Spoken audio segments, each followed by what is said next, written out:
नागपूरच्या हिंसेबाबत पोलीस आयुक्त रवींद्र सिंगल अत्यंत महत्त्वाची माहिती देत आहेत। त्यांच्याशी संवाद साधला आमचे प्रतिनिधी रजत वशिष्ठ यांनी। पाहूया।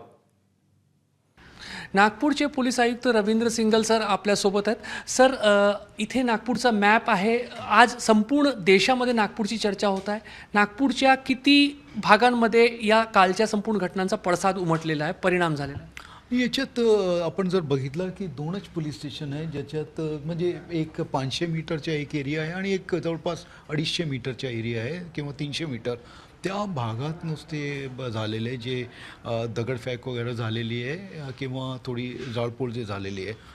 तर ह्याशिवाय आम्ही प्रिकॉशनरी जे आहे 11 जे पोलीस आहेत त्याच्यात आपण 168 BNSSमध्ये कारवाई आणि कर्फ्यू लावलेला आहे, जेणेकरून हे काय वाढू नये।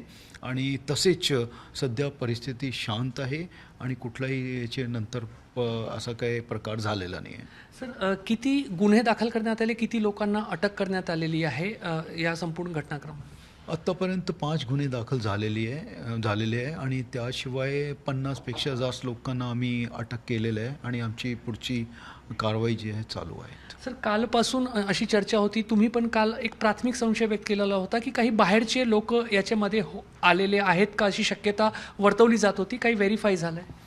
नाही, हे मी कधीही नाही सांगितलं की असं बाहेरचे लोक येऊन त्यांनी असं केलेलं आहे, कारण ते सकाळचे इन्सिडेंट होता, त्याच्यानंतर संध्याकाळी हे झाले आणि मग दगडफेक जे झालेली आणि त्याच्यात आमचे लोक जास्त इंजर्ड झालेले आहे।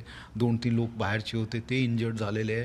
तर याच्यात आत्ता पण असा कुठलाही दिसत नाही की बाहेरून येऊन लोकांनी असा प्रकार घडवलेला आहे। पण नागपूरच्या ज्या प्रभावित भाग आहे त्याच्या व्यतिरिक्त जे नागपूरचे दुसरे क्षेत्र तिथले काही तरुण तिथे आले होते, काही शक्यता नाकार? 3-4 लोक आहे जे बाहेरचे त्याच्यात म्हणजे नागपूरमधलेच राहणारे ते लोक आहे आणि ते कशासाठी आले ते व्हेरिफिकेशन आपला चालू आहे, कारण आम्ही बाकीचे कामावर सध्या लागलेलो आहे। नागपूरच्या एका अत्यंत छोट्या भागामध्ये कालच्या घटनेचा प्रभाव होता आणि आता पोलिसांनी पूर्णपणे परिस्थितीवर नियंत्रण ठेवलेलं आहे। अफवांवर लक्षही देऊ नका आणि पसरवू नका, असं एक स्पष्ट इशारा आणि एक सूचना जी आहे ते नागपूरचे पोलीस आयुक्त देतात। कॅमेरामॅन अतुल हेडेसह रजत वशिष्ठ, ABP माझा, नागपूर। ABP माझा, उघडा डोळे बघा नीट।